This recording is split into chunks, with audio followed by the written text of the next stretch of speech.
তো hello friends, নমস্কার। এখানে তোমাদের সমগ্র সিলেবাসটাকে কভার করে 70টি প্রশ্নের সমন্বয়ে একটা প্র্যাকটিস সেট তৈরি করা হয়েছে। তো দেখো প্রথম প্রশ্ন কি রয়েছে এখানে। রাম বিষ্ণুর অবতার ইহা বর্ণিত হয়েছে। অপশনগুলো দেখো, কিষ্কিন্ধাকাণ্ডে, উত্তরকাণ্ডে, অযোধ্যাকাণ্ডে, সব কয়টি। তাহলে রাম বিষ্ণুর অবতার ইহা বর্ণিত হয়েছে কোন কাণ্ডে? কিষ্কিন্ধাকাণ্ডে, না অযোধ্যাকাণ্ডে, না উত্তরকাণ্ডে, না সব কয়টি। এখানে দেখো রাইট অপশন হচ্ছে উত্তরকাণ্ডে। ঠিক আছে, কারণ উত্তরকাণ্ডে আমরা রাম বিষ্ণুর অবতারের বর্ণনা পাই। ঠিক আছে, পরের প্রশ্নটি দেখো।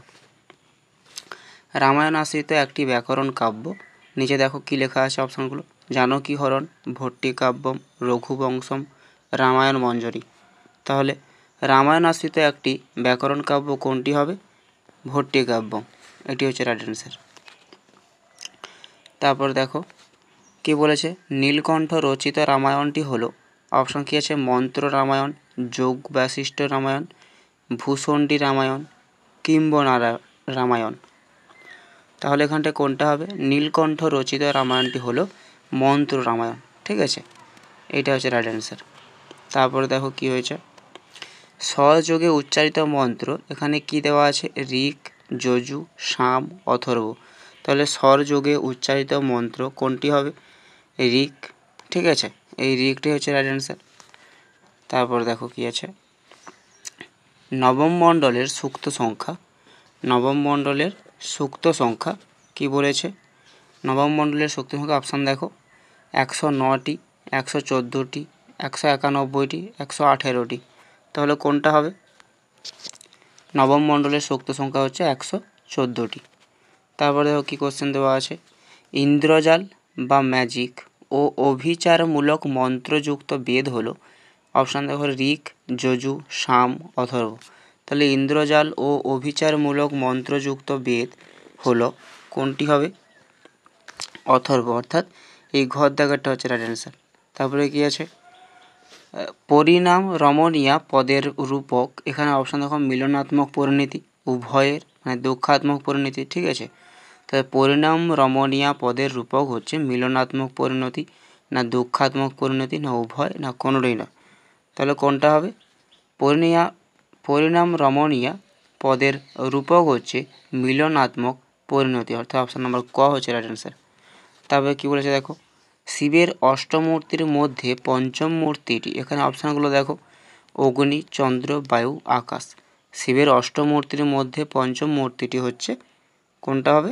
চন্দ্র, অর্থাৎ গড়টা হচ্ছে রাইট অ্যান্সার। তারপরে কি বলেছে।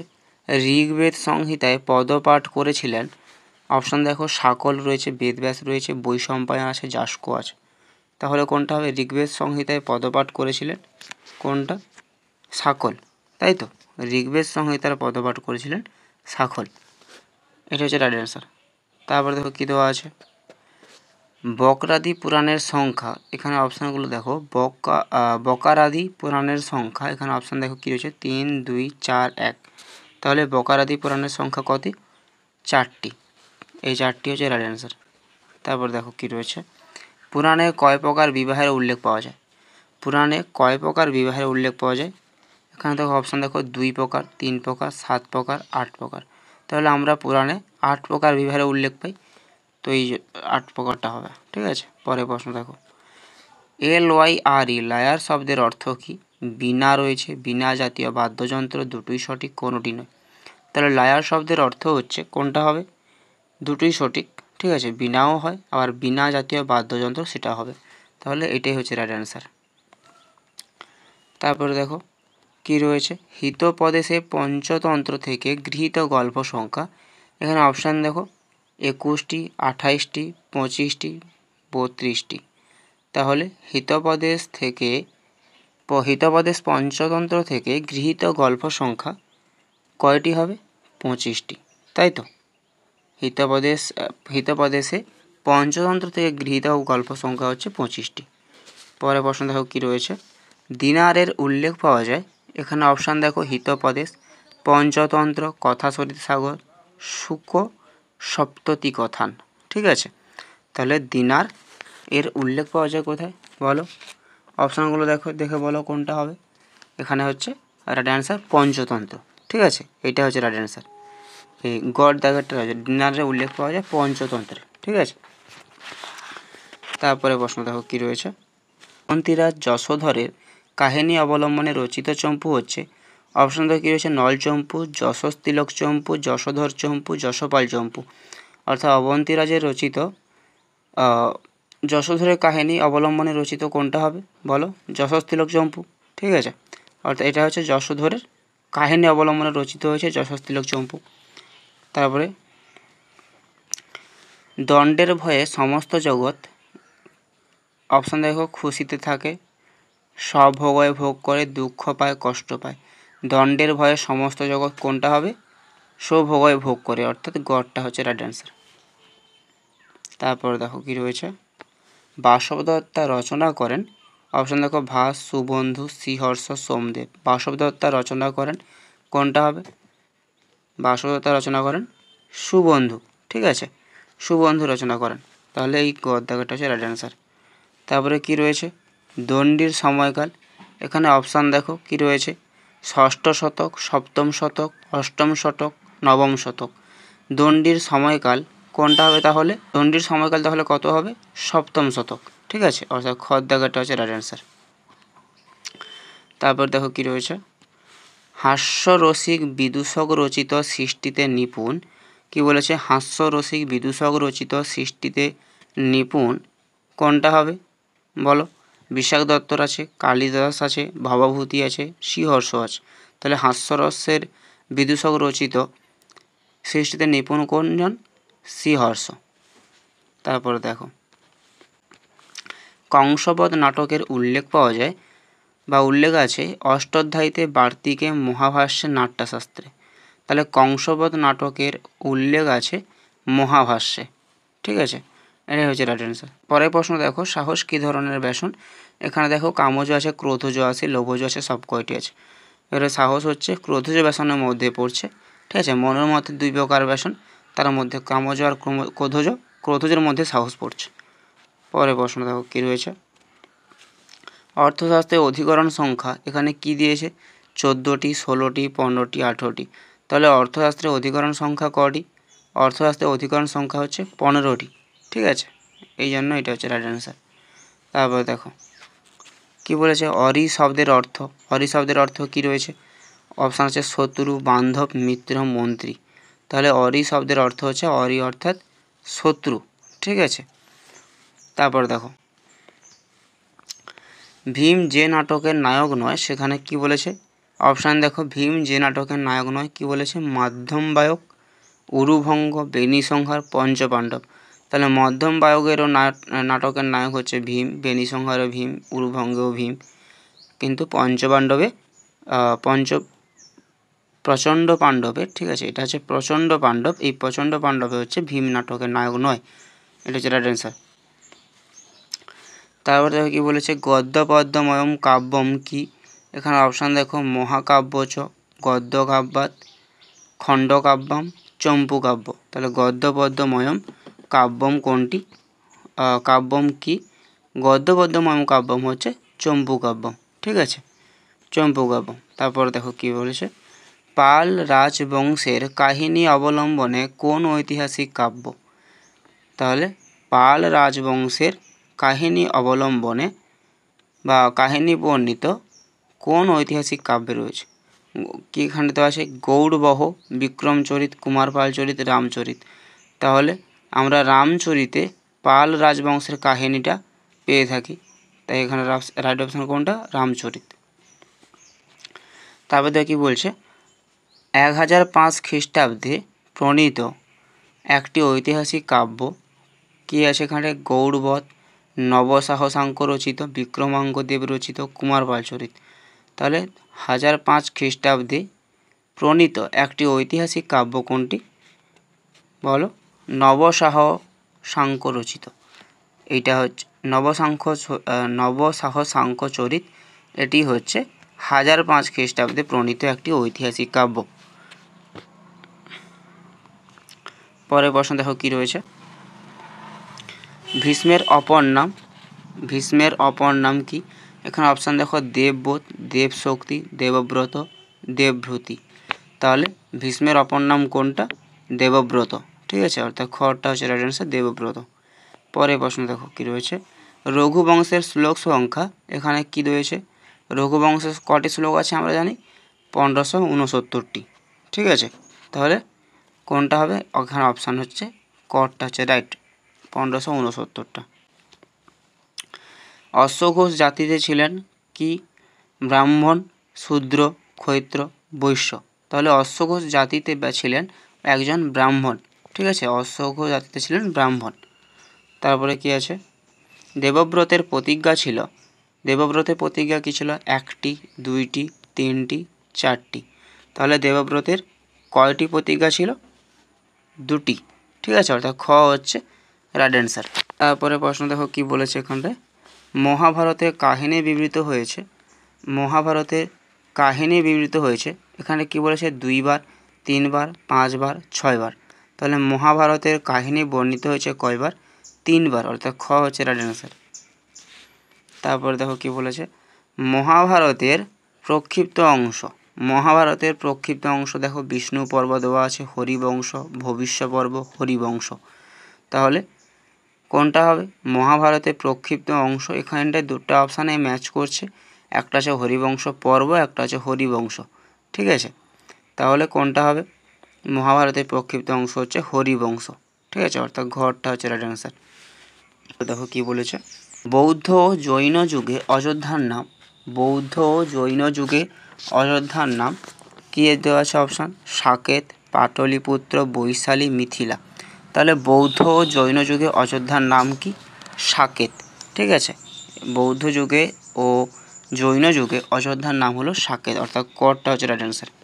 তারপর দেখো কি বলেছে, রামায়ণমূলক দশাঙ্কের অধিক অঙ্ক বিশিষ্ট নাটক, রামায়ণমূলক দশাঙ্কের মানে দশাঙ্কের অধিক অঙ্ক বিশিষ্ট নাটক কী দিয়েছে, বাল রামায়ণ, মহানাটক, অনর্ঘ্য রাঘব, সবগুলি ঠিক।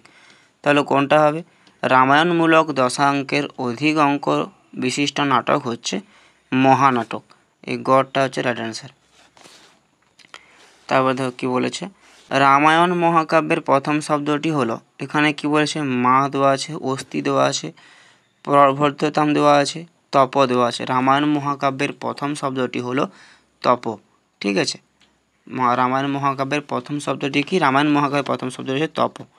তারপরে দেখো কি বলেছে, ক্ষৈত্র শ্রেণীভুক্ত দেবতা হলেন, এখানে অপশানগুলো দেখো, ইন্দ্র, সোম, যম, সব কয়টি। ক্ষৈত্রীয় শ্রেণীভুক্ত দেবতা হলেন, ক্ষৈত্র শ্রেণীভুক্ত দেবতাকে বলো, ইন্দ্রও হবে, যমও হবে, সোমও হবে, তাহলে সব কটি হচ্ছে রাইট অ্যান্সার। এবার কী বলেছে, লক্ষণের উপর শক্তিশাল প্রহার করেছিল, লক্ষণের উপর শক্তিশাল প্রহার করেছিল, এখানে দেখো অপশান দেখো, মেঘনাদ, ব্রজংদষ্ট, কুম্ভকর্ণ, রাবণ। লক্ষণের উপর শক্তিশাল কে প্রহার করেছিল, রাবণ। ঠিক আছে, অর্থাৎ ঘরটা হচ্ছে রাইট অ্যান্সার। তারপর দেখো কি বলেছে, সংহিতার অন্তর্গত যে উপনিষদ, সংহিতার অন্তর্গত যে উপনিষদ, এখানে কী বলছে, কঠোপনিষদ মানে কঠ উপনিষদ, কেনোপনিষদ, ঈশাপনিষদ, প্রশ্নোপনিষদ। তাহলে এখানে কি হচ্ছে, সংহিতার অন্তর্গত যে উপনিষদ, সংহিতার অন্তর্গত কোনটি এখানটা উপনিষদ, ঈশ। ঠিক আছে, এই গড়টা হচ্ছে রাইট অ্যান্সার, ঈশ হচ্ছে সেই উপনিষদ। শেষে যজু শব্দ বলেছেন, এখানে অপশানগুলো দেখো, জৈমিনী, আপস্তম্ভ, সায়ন, কোনোটি নয়। শেষে যজু শব্দ কে বলেছেন, জৈমিনী। শেষে যজু শব্দ কে বলেছেন, জৈমিনী বলেছেন। ঠিক আছে, এটা হচ্ছে রাইট অ্যান্সার। তারপরে দেখো কী বলেছে, অভিজ্ঞান শকুন্তলম নাটকের গীত লক্ষ্য করা যায়, অভিজ্ঞান শকুন্তলম নাটকে গীত লক্ষ্য করা যায়, এখানে অপশান দেখো, 1টি, 2টি, 3টি, 4টি। তাহলে অভিজ্ঞান শকুন্তলম নাটকে গীত লক্ষ্য করা যায় 2টি। ঠিক আছে, অভিজ্ঞান শকুন্তলম নাটকে গীত লক্ষ্য করা যায় 2টি। পরে প্রশ্ন দেখো কী বলেছে, ঈশোপনিষদের সংস্কলয়িতা, এখানে কী বলছে, যাজ্ঞবন্ধ, সত্যকাম, নচিকেতা, কেউ নন। তাহলে ঈশোপনিষদের সংস্কলয়িতা কে হবে, যাজ্ঞবন্ধ। ঠিক আছে, এই অপশান নম্বর কটা হচ্ছে রাইট অ্যান্সার।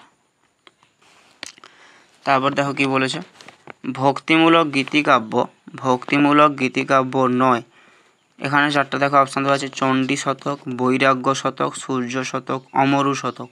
তাহলে ভক্তিমূলক গীতিকাব্যে, ভক্তিমূলক গীতিকাব্য নয়, এখানে কোনটা হবে, অমরু শতক, অর্থাৎ ঘরটা হচ্ছে রাইট অ্যান্সার। অমরু শতক হচ্ছে ভক্তিমূলক গীতিকাব্য নয় এখানে, অর্থাৎ চণ্ডী শতকটাও ভক্তিমূলক গীতিকাব্য, বৈরাগ্য শতকটাও ভক্তিমূলক গীতিকাব্য, সূর্য শতকটাও ভক্তিমূলক গীতিকাব্য। তাই অমর শতকটা ইজ রাইট অ্যান্সার। তারপরে কোশ্চেন দেখো, অভিজ্ঞান ও শকুন্তলম নাটকে কোন শ্রেণীর? অভিজ্ঞান ও শকুন্তলম নাটকটি কোন শ্রেণীর? এখানে অপশনগুলো দেখো, নাটিকা, প্রকরণ, ব্যয়ক, কোনোটি না। তাহলে অভিজ্ঞান ও শকুন্তলম নাটকটি কোন শ্রেণীর? এখানে দেওয়া নেই, অর্থাৎ কোনোটি নয়, এখানে রাইট অপশন হবে। ঠিক আছে, তারপরে দেখো, জগতের উৎপত্তি পুরাণের লক্ষণ। জগতের উৎপত্তি পুরাণের লক্ষণ কি? এখানে দেখো স্বর্গ দেওয়া আছে, প্রতিস্বর্গ দেওয়া আছে, বংশ দেওয়া আছে, বংশানুচরিত দেওয়া আছে। তাহলে জগতের উৎপত্তি পুরাণের কোন লক্ষণ? এখানে রাইট অ্যান্সার হচ্ছে স্বর্গ, অর্থাৎ ক হচ্ছে রাইট অ্যান্সার। তারপর দেখো কি বলেছে এখানে, বুদ্ধস্বামী রচিত বৃহৎ কথামূলক গল্পগ্রন্থ। এখানে দেখো বৃহৎ কথা সার, বৃহৎ কথা মঞ্জরি, বৃহৎ কথা শ্লোক সংগ্রহ, বৃহৎ কথা মালিকা। তাহলে কি হবে? বুদ্ধস্বামী রচিত বৃহৎ কথামূলক গল্পগ্রন্থ কোনটা? বৃহৎ কথা শ্লোক সংগ্রহ। তাহলে বুদ্ধস্বামী রচিত বৃহৎ কথামূলক গল্পগ্রন্থ কোনটি? বৃহৎ কথা শ্লোক সংগ্রহ। এটি কার রচিত? বুদ্ধস্বামী রচিত। তারপরে দেখো, রামায়ণ চম্পু কয়েকটি কাণ্ডে বিভক্ত। রামায়ণ চম্পু কয়টি কাণ্ডে বিভক্ত? অপশান দেখো 4, 6, 7, 8। তাহলে রামায়ণ চম্পু 6টি কাণ্ডে বিভক্ত, অর্থাৎ অপশান নম্বর খ হচ্ছে রাইট অ্যান্সার। তাহলে রামায়ণ চম্পু কটি কাণ্ডে বিভক্ত? 6টি কাণ্ডে। পরের প্রশ্ন দেখো কী রয়েছে, দশকুমার চরিত কাব্যে বর্ণিত রাজার নাম কি? দশকুমার চরিত কাব্যে বর্ণিত রাজার নাম কি? এখানে অপশান দেখো, রাজহংস, হংসরাজ, রাজবাহন, রাজকুমার। তাহলে দশকুমার চরিত কাব্যে বর্ণিত রাজার নাম হচ্ছে রাজহংস, অর্থাৎ এখানে এই কটটা হচ্ছে রাইট অ্যান্সার। তাহলে কি পেলাম? দশকুমার চরিত রচিত কাব্যে বর্ণিত রাজার নাম রাজহংস। পরের প্রশ্ন কি বলেছে, হিতোপদেশের মৌলিক গল্প কয়টি? হিতোপদেশের মৌলিক গল্প কয়টি? অপশান দেখো 18টি, 25টি, 43টি, 63টি। এখানে হিতোপদেশের মৌলিক গল্প কোনটি? মৌলিক গল্প হচ্ছে 18টি, অর্থাৎ অপশান নম্বর ক হচ্ছে রাইট অ্যান্সার। তারপর দেখো কি বলেছে, মনুসংহিতার সপ্তম অধ্যায়ের আলোচ্য বিষয়। মনুসংহিতার সপ্তম অধ্যায়ে আলোচ্য বিষয়টা কি? মনুসংহিতার সপ্তম অধ্যায়ে আলোচ্য বিষয় অপশান দেখো, সৃষ্টিতত্ত্ব, রাজধর্ম, সংস্কার, প্রায়শ্চিত্তবিধি। তাহলে মনুসংহিতার সপ্তম অধ্যায়ের আলোচ্য বিষয় কোনটি হবে? বলো, রাজধর্ম, অর্থাৎ খ হচ্ছে রাইট অ্যান্সার। তারপরে এখানে কি বলেছে, দণ্ডী প্রণীত মূল দশকুমার চরিতে কয়জন কুমারের কাহিনী বর্ণিত ছিল? দণ্ডির রচিত দশকুমার চরিতে কয়জন কুমারের বর্ণিত ছিল? 8 জন কুমারের বর্ণিত ছিল। ঠিক আছে, অর্থাৎ খ হচ্ছে রাইট অ্যান্সার। তবে এখানে কি বলেছে, অভিজ্ঞান ও শকুন্তলম নাটকের রস। অভিজ্ঞান ও শকুন্তলম নাটকের কোন রস? সিঙ্গার। এটা তোমরা কমেন্ট সেকশনে কমেন্ট করো, অভিজ্ঞান ও শকুন্তলম নাটকের কোন রস। ঠিক আছে, এখানে তোমরা কমেন্ট করবে এটাকে। তারপর দেখো কি বলেছে, বহবহ বিনষ্টায়ানষ্টা। ঠিক আছে, বিনয়ানষ্টা, বহবহ বিনয়ানষ্টা। এখানে কি আছে? নুহুস, যজাতি, পিথু, সব কয়টি। তাহলে বহবহ বিনয়ানষ্টা, এখানে কোনটা হবে রাইট অ্যান্সার? নুহুস, অর্থাৎ কটটা হচ্ছে রাইট অ্যান্সার। তারপর দেখো কি বলেছে, নান্দিবিহীন নাটক। অপশান দেখো, বেনি সংহার, উত্তর রামচরিত, প্রতিজ্ঞা যৌগন্ধরায়ণ, কোনোটি না। তাহলে নান্দিবিহীন নাটক কোনটা? নান্দিবিহীন নাটক হচ্ছে প্রতিজ্ঞা যৌগন্ধরায়ণ। এটা হচ্ছে নান্দিবিহীন নাটক, এখানে কোনো নান্দি পাঠ হয়নি। ঠিক আছে, তারপরে কি বলেছে, মুদ্রা রাক্ষস নাটকে মুদ্রা শব্দের অর্থ আংটি, চিহ্ন, টাকা, পয়সা। তাহলে মুদ্রা রাক্ষস নাটকে মুদ্রা শব্দের অর্থ কি? মুদ্রা শব্দের অর্থ হচ্ছে চিহ্ন, এটা হচ্ছে রাইট অ্যান্সার। তারপরে দেখো কী বলেছে, কাশ্মীর রাজ শ্রীহর্ষের মন্ত্রী ছিলেন কি আছে? ক্লহন, ব্লিহন, বানভট্ট, পদ্মগুপ্ত। তাহলে কাশ্মীর রাজ শ্রীহর্ষের মন্ত্রীকে কলহন, ঠিক আছে। কলহন হচ্ছে সি হর্সের মন্ত্রী, কাশ্মীর সি হর্সের মন্ত্রী হচ্ছে কলহন। এরপরে দেখো কি বলেছে, অধ্যয়ন কার স্বধর্ম, অধ্যয়ন কার স্বধর্ম, ব্রাহ্মণ, ক্ষত্র, বৈশ্য সব কয়টি। তাহলে অধ্যয়ন হচ্ছে ব্রাহ্মণেরও স্বধর্ম, ক্ষত্রের স্বধর্ম আর বৈশ্যেরও স্বধর্ম, তাহলে অর্থাৎ সব কয়টি হচ্ছে রাইট আনসার। তারপরে দেখো কি রয়েছে, লোকায়ত কিসের অন্তর্গত, কি বলেছে এখানটায়, লোকায়ত, কি বলেছে এখানটায়, লোকায়ত কিসের অন্তর্গত, ঠিক আছে। এখানে প্রশ্ন কি বলছে, লোকায়ত কিসের অন্তর্গত। এখানে দেখো আন্নিক্ষিকি, ত্রয়ী, বার্তা, দণ্ডনীতি, তো এখানটায় কোনটা হবে, আন্নিক্ষিকি হচ্ছে রাইট অ্যান্সার, আন্নিক্ষিকি লোকায়ত অন্তর্গত, ঠিক আছে। তারপরে কি বলেছে, চম্পুক হলো গদ্য পদ্য গদ্য পদ্য সূত্র, তাহলে চম্পু কি, চম্পু হচ্ছে এখানে রাইট অপশান হচ্ছে কোনটা, গদ্য ও পদ্য, ঠিক আছে, এটা হচ্ছে রাইট অ্যান্সার। তারপর দেখো কি রয়েছে, বাক্পতিরাজ কোন গ্রন্থটি রচনা করেন, বাক্পতিরাজ কোন গ্রন্থটি রচনা করেন, অপশান দেখো গৌড়বধ, রাবণবধ, শিশুপালবধ, কোনটি নয়। বাক্পতিরাজ কোন গ্রন্থটি রচনা করেছেন, গৌড়বধ রচনা করেছেন, তাহলে এটি হচ্ছে রাইট অ্যান্সার। তারপর দেখো কি রয়েছে, অশ্বঘোষের সমসাময়িক রাজা, অশ্বঘোষের সমসাময়িক রাজা কে ছিলেন, যশোবর্মন, কনিষ্ক, জয়চন্দ্র, নরসিংহবর্মা, তাহলে অশ্বঘোষের সমসাময়িক রাজা কে আছে, অশ্বঘোষ, অশ্বঘোষের সমসাময়িক রাজা কে, কনিষ্ক, ঠিক আছে, অশ্বঘোষের সমসাময়িক রাজা হচ্ছে কনিষ্ক। তারপরে দেখো কি বলা আছে, আচার্য ভদন্ত নামে পরিচিত, আচার্য ভদন্ত নামে পরিচিত কি, কালিদাস আছে, কুমার দাস আছে, অশ্বঘোষ আছে, হলায়ুত আছে, তাহলে আচার্য ভদন্ত নামে পরিচিত কোনটি হবে, বলো, আচার্য ভদন্ত নামে পরিচিত অশ্বঘোষ, ঠিক আছে, অশ্বঘোষ হচ্ছে আচার্য ভদন্ত নামে পরিচিত।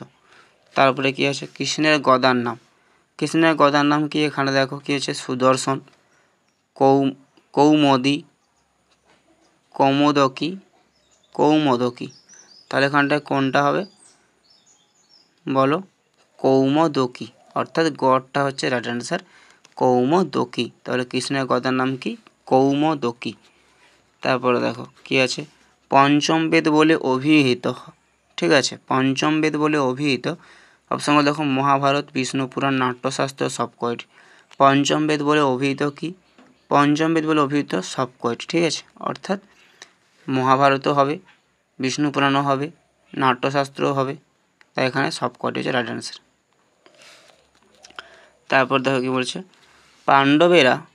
পাণ্ডবেরা বনবাস যাপন করেছিলেন, কি বলেছে, পাণ্ডবেরা বনবাস যাপন করেছিলেন, কি আছে, কাম্যক বনে, দণ্ডক বনে, পঞ্চবটী বনে, বিন্ধ্যারণ্যে, ঠিক আছে, তাহলে পাণ্ডবেরা বনবাস যাপন করেছিলেন কী হবে, কাম্যক বনে, ঠিক আছে, অর্থাৎ পাণ্ডবেরা বনবাস যাপন করেছিল কাম্যক বনে, ঠিক আছে।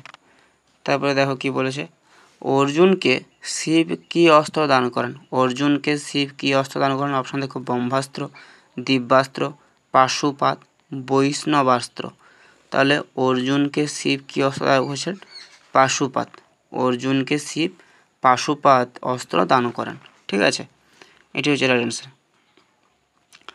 তো এই মুহূর্তে তোমাদের 70টি প্রশ্ন কমপ্লিট, এবং ভিডিওটি যদি ভালো লাগে চ্যানেলটিকে সাবস্ক্রাইব করে পাশে থাকা বেল আইকনটি প্রেস করবে, ধন্যবাদ।